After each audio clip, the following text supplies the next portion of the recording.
Hey there, hunters, and welcome back to the Gunners Guild, talking about actual gunner stuff in Monster Hunter. Weird, I know, I don't think we do that much anymore.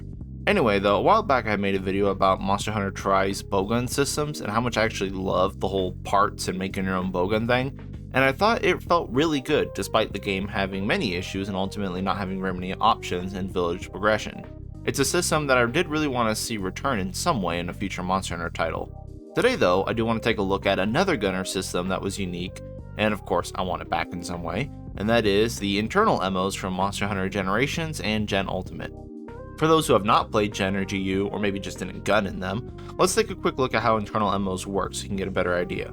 Internal MOs were ammunition that were built into each of the bowguns. They could not be crafted, so once you were out, that was it, there was no more. They just started in your little MO belt at the start of every quest. They didn't take up bag space either, it was just in the bowguns. So you could have a full bag of ammo and then you just get your internal MOs on top of them every quest. And then basically every bowgun had a stat page that would kind of show what internal MOs it had and the amount it had access to and whether or not it could be sieged or rapid fire. Which I actually found kind of funny because bowguns had 9 stat pages for each gun while other weapons had 1 or 2. But internal MOs were very unique because they were entirely separate from the normal MO pool, so you didn't get internal MOs that were just other MOs. We had all the traditional MOs you're familiar with, and then we got a new set of internal MOs on top. The only thing we really lost was all the utility MOs became internal MOs as well. So Slice and Wyvern and all the Demon Shot, Armor Shot, Health Shot things. But everything else, new internal MO types.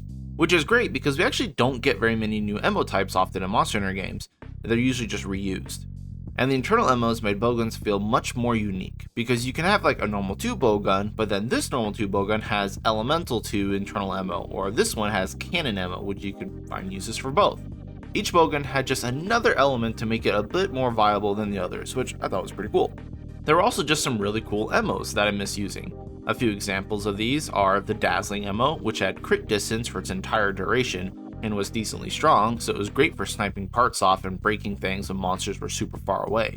We also had Slice 2, which was very strong, making cutting tails significantly easier than just normal Slice MO.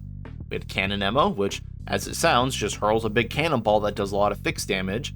Flash and Dung MO, so you can use those to shoot flash and dung bombs without having to sheath your weapon, plus it saves bag space, which as a gunner you all know that we need more bag space. Sting MO, which always crit if you hit a weak spot, and Tri-Blast, which was just crazy sticky MO essentially. It did 3 explosions that did fixed damage, fire damage, and KO damage, and it had a sonic bomb attached to it, so it was 75 KO. It was just better Crag at the time. And that kind of brings me to another point that I really like about this system. With the internal MOs, you could balance the effectiveness of these with the fact that you can't actually craft anymore, and once it's gone, it's gone. Things like Tri-Blast, which were just better Crag, or Crag 4, were fine because you were limited to 6 instead of the 30 or 39 of the lesser MOs you could have. And if a system like this returned, there could be a ton of new MOs that were essentially just the level 4s, Normal 4, Pierce 4, Spread 4, stronger, but limited by not being craftable. Plus, come on, I really want some other wacky MOs, like Elemental that behaved like Dragon MO, like that slow piercing glob, or if Wyvern Heart and Wyvern Snipe became an internal MO and that didn't have that huge ass loading and unloading animation, great, I'd love that. And as much as I liked gunning in 5th gen, one of the biggest disappointments to me was their special MO system. I felt like it was made entirely for show because yeah, it looked cool to load in these big MOs, but in practice they were just too slow to be efficient, or they were good enough that you'd want to use it on cooldown all the time.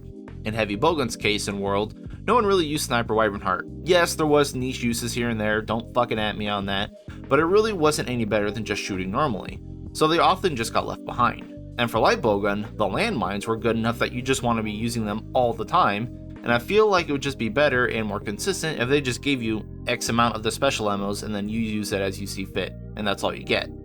So again, this is just kind of a random hope and an idea that I have that I'd like to see in the next Monster Hunter, but I doubt it, but I would like to see the return of internal MOs.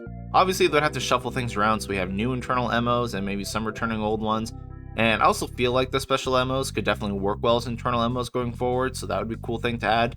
It doesn't even make sense that the landmines and the machine gun kind of regenerate themselves over time, but I was just thinking about it, and if Heavy Bowgun had both Snipe and Wyvern Heart as a part of its internal MO pool, and of course without the loading animations, I feel like they would see much more use. And one of the more fun parts about Gen 5 gunning compared to older gen is that we've been shuffling MO a lot. In World and Rise, we do a lot of swapping of ammo so we can use status then go back to shooting, and it makes bowguns much more exciting to play that way. So if we had access to internal ammos on top of that, we would actually get to shuffle and use a larger variety of ammos much more often, and in general, I feel like that would be more fun.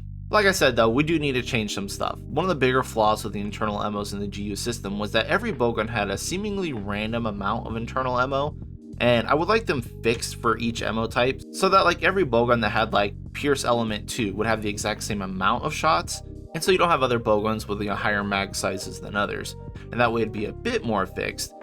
So tying this back to the whole part system video that I had previously done, I always want more customization, and I think having internal ammos be a part of like the stock options or mod options would be a great addition. Because if we're going to go with the part system anyway, we don't actually need to make bowguns of every type with every option of viable ammo, and Monster Hunter has traditionally not done a good job with bowguns balancing. There's always like those 1 or 2 outliers that are head and shoulders above the rest of them. With the part system, we pretty much have full control over how our bowguns end up.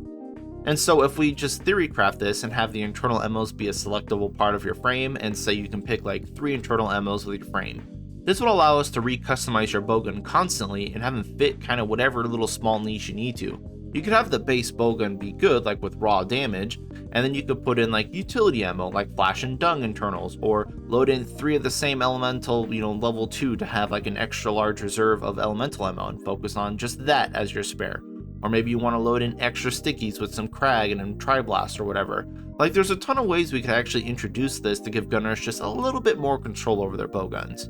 And obviously, sounds like it's getting too much and too out of hand, I know, but there's a lot that needs to go into bowguns. Blade Masters typically only care about raw, sharpness, and element for the most part. I mean, obviously some have like little niche things they need as well, but bowguns need to worry about like their raw, their recoil spreads, their reload speeds, clip sizes, special functions like siege or rapid fire, support ammos, critical distance, and stuff like that, and it's just kind of a lot. So having bowguns just be more tunable will help the gunner experience in my eye, and make everything more personal and actually just a bit more fun.